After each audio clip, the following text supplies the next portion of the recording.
안녕하세요. 법률 문제로 고민에 빠지신 분들에게 정확한 정보를 제공하여 현명한 선택을 하도록 도와드리는 소송 가이드입니다. 대부분 신축 빌라 분양 사기는 건축주, 소유주가 아니라 계약금을 분양회사로부터 가져가는 행위를 하거나 과장 또는 허위 광고를 통해서 분양받을 때 설명을 들은 것과는 다른 용도 등으로 되어 있을 경우에 이중계약을 해서 소유권을 확보하지 못하게 하는 등의 손해가 나오고 있는데요.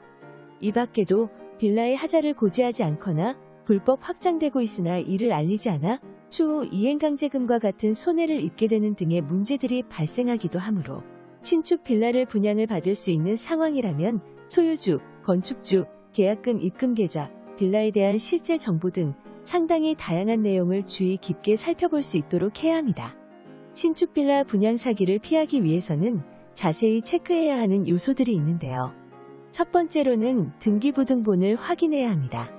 입주 후 등기 이전을 하기 위해서는 보존 등기와 개별 등기가 나와야 계약한 분 소유로 등기가 이전됩니다.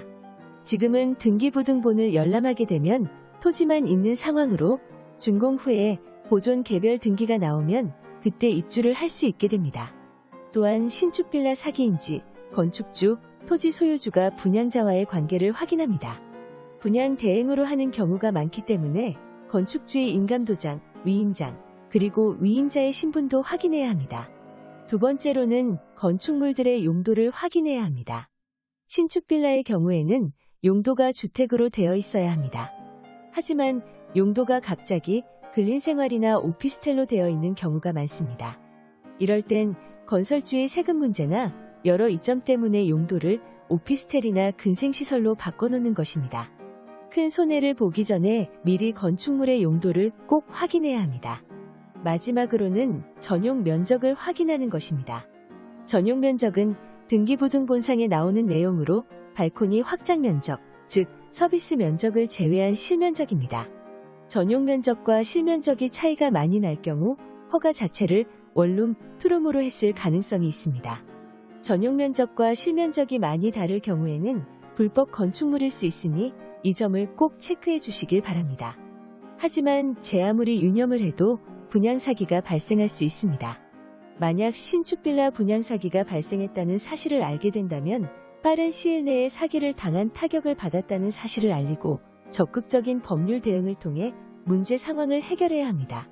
상대방의 분양 사기 행위가 불법인지를 확인하기 위해서는 사기죄 성립 요건을 조사할 수 있어야 합니다. 형법에 규정되어 있는 사기죄가 성립하기 위해서는 기만, 착오, 금전교부, 불법 영득이사의 내용이 존재해야 합니다. 즉, 상대방이 불법 영득의 의사로 기만 행위를 해서 잘못을 저지르고 이로 인한 금전상의 손해가 일어난 내용이 있으면 사기죄가 성립되어 처벌의 대상이 될 수 있습니다. 그러므로 이에 대해 법적 절차 대응을 하게 된다면 당시 상황을 자세히 조사하고 대응 전략을 계획해야 합니다. 새 아파트 분양 과정에서 발생하게 된 사기 내용에 대해 고소하여 형사 절차에 따라 상대방의 불법 행위가 확인되면 형법에 규정된 대로 10년 이하의 징역 또는 2천만 원 이하의 벌금으로 처벌받게 됩니다. 이 경우 10년 이하의 자격정지의 형벌을 병과할 수 있고 상습범 가중처벌, 미수범 처벌 규정도 적용되고 있습니다. 참고로 신축 빌라 등 부동산에 대한 사기 범죄가 발생할 경우 사기 목적의 특성상 상당한 금전적인 해가 발생하는 경우가 많습니다. 따라서 형법이 아닌 특정 경제범죄 가중처벌 등에 관한 법률이 적용되어 처벌이 이루어지는 상황이 올 수도 있다는 점을 기억하는 것이 좋습니다. 이처럼 사기로 인한 해를 회복하기 위해서는 민사상 손해배상 청구 송사를 제기하는 방법을 이용하거나 형사배상 명령을 신청하여 유죄 판결과 함께 배상 명령을 받을 수 있는 방법을 이용할 수 있습니다. 하지만 두 가지 방법을 동시에 이용할 수 없기 때문에 본인의 상황에 가장 효율적인 방법을 찾아서 진행해 나갈 수 있도록 해야 합니다. 또한 공인중개사를 통해 이뤄진 분양 계약이라고 해도 분양 사기 문제가 일어날 수 있습니다. 이때 공인중개사에게도 책임을 물 수 있습니다. 이 경우 손해배상을 청구할 수 있으며 만약 공인중개사가 가담한 경우라면 형사고소로 대응할 수도 있으니 참고하시기 바랍니다.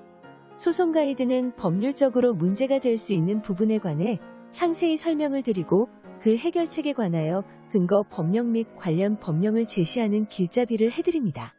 항상 노력하는 자세로 의뢰인의 이익을 최우선하는 모습을 보여드리겠습니다. 그 밖에 더 많은 정보는 네이버 소송 가이드 카페로 오시면 확인하실 수 있습니다. 내용이 마음에 드셨다면 구독과 좋아요, 알람 설정 부탁드립니다. 더 좋은 내용으로 찾아오겠습니다. 감사합니다.